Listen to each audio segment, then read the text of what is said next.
পুতুল আর খেলনা ঠাকুর বানানোর ভিডিওটি আজকে আপনাদেরকে দেখাবো। এই যে সামনে ভিডিও দেখতে পাচ্ছেন, আমি নিজের হাতে করে বানিয়েছি। আরেকটি ভিডিও নিয়ে আসছি, দেখেন। আচ্ছা বাবা, এগুলো কি সবকিছু তুমি বানিয়েছো? এগুলো কি সবকিছু তুমি বানিয়েছো? হ্যাঁ। সত্যি কি তুমি বানিয়েছো? হ্যাঁ। তুমি কি এগুলো সব নিজ হাতে বানাতে পেরেছো একা একা? হ্যাঁ। আচ্ছা, কেউ হেল্প করে নাই। কেউ হেল্প করে নাই।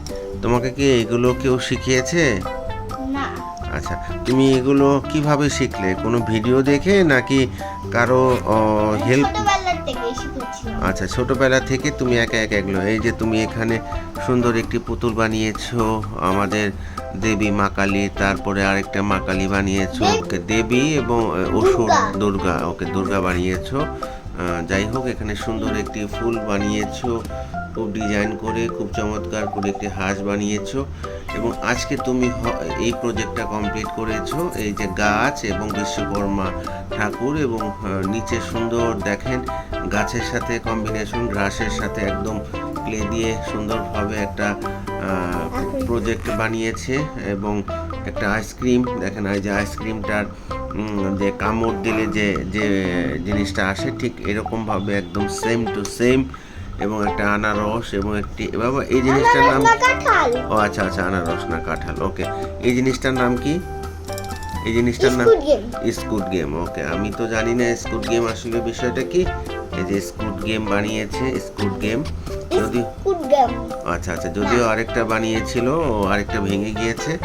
এবং দেখেন এখানে একটা সুন্দর একটা হাঁস বানিয়েছে, হাঁস। এবং ওগুলো কি কালো কালো বাবা, কালো কালো কালো কালো পাথর। এবং ও কি নদীতে বা পদ্ম, আচ্ছা পদ্ম ফুল, এবং নদীতে ও সাঁতার কাটছে হাঁসটি।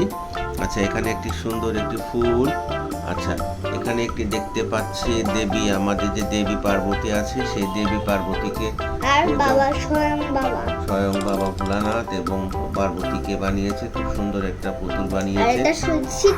আচ্ছা, এখানে একটি শীতলা ঠাকুর বানিয়েছে, খুব চমৎকার ভাবে, সুন্দর পিছনে একটা ডিজাইন করে সামনে সুন্দরভাবে বানিয়েছে। এবং এখানে একটা টব বানিয়েছে, টবের মধ্যে গাছ এবং ফুল, নিচে যে মাটি, সেটা সবগুলো বিষয় সে একা একা বানিয়েছে। বাবা, তুমি তো এর মধ্যে অনেকগুলো খেলনা, টয়, তারপরে ঠাকুর, বিভিন্ন জিনিস বানিয়েছো।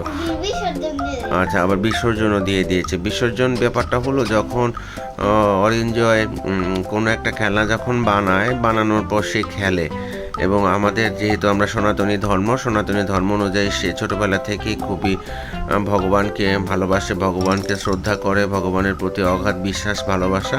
তো সেই পুতুলটা বা সেই দেবীটাকে বানিয়ে সে আগে পুজো দেয়।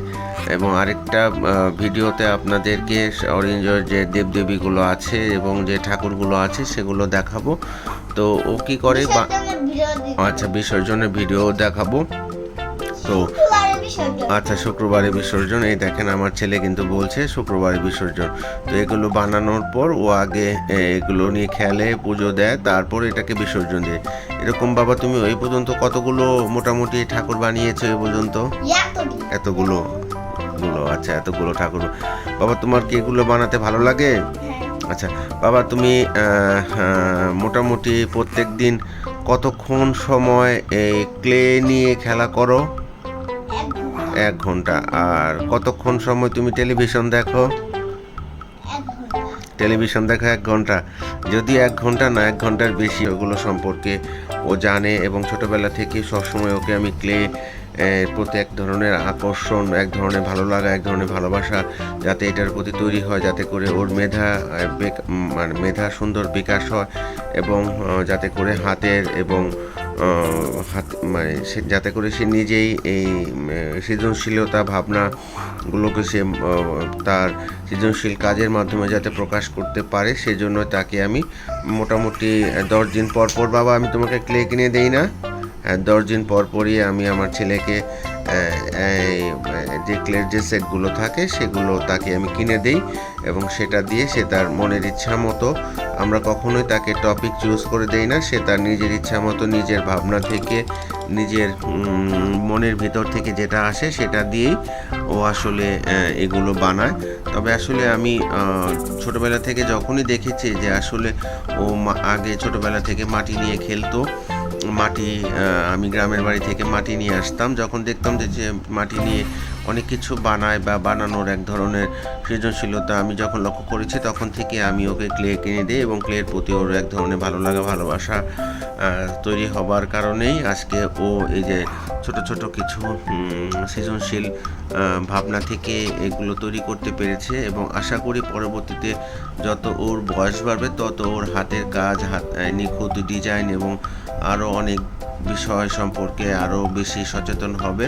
তবে যদি আপনি ছোট মনে বা ছোট বয়সে যদি আপনি খেয়াল করে দেখেন, মনে হয় না আসলে এই বয়সে বাচ্চারা কারো সাপোর্ট ছাড়া, কারো হেল্প ছাড়া, কোনো গাইডলাইন ছাড়া একা একা বানাতে পারবে। এটাও আসলে মহান সৃষ্টিকর্তার এক ধরনের ব্লেসড বলা যায়। আসলে মহান সৃষ্টিকর্তার ব্লেসড ছাড়া তো আসলে কোনো কিছুই হয় না।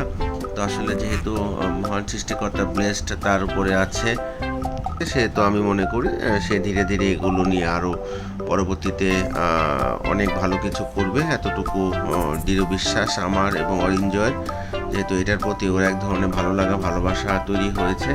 আসলে এই জন্য শিশুদেরকে যেটার উপরে তার মানে ভালো লাগে, ভালোবাসা কাজ করে, সেই জিনিসটাই আসলে করা উচিত আমি মনে করি। তার কারণ হলো দেখবেন আপনার সন্তানটি বা আপনার শিশুটি কোন কাজের উপরে পারদর্শী। সে যদি গান করতে ভালোবাসে তাহলে তাকে গানের উপরে ফোকাসিং করেন, যদি সে দেখে আর্ট করতে ভালোবাসে তাকে আর্টের উপরে ফোকাসিং করেন, যদি দেখেন যে আসলে সে আরও অন্য শিল্পকর্ম করতে ভালোবাসে তাহলে যেটা করতে ভালোবাসে তাকে সেটাই করতে দেন। কোনো বিষয় তার উপরে চাপিয়ে দিবেন না, কোনো বিষয় তার উপরে জোর করবেন না, তেতে করে তার মেধা যে আমার ছেলে বলছে এটাকে সুন্দরভাবে।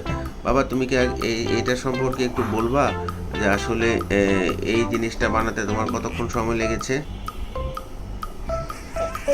এটা বানাতে 1 ঘন্টা 20 মিনিট। যদিও সে আন্দাজে বলেছে 20 মানে কি, 20 মানে ও মা 20 মানে 20, তার মানে সে বলছে যদি 1 ঘন্টা 20 মিনিট, তার মানে মনে হয় না 1 ঘন্টা 20 মিনিট লেগেছে, হয়তো আর বেশি লেগেছে, কারণ এই জিনিসটা বানাতে ওর অনেকটা সময় লাগার কথা।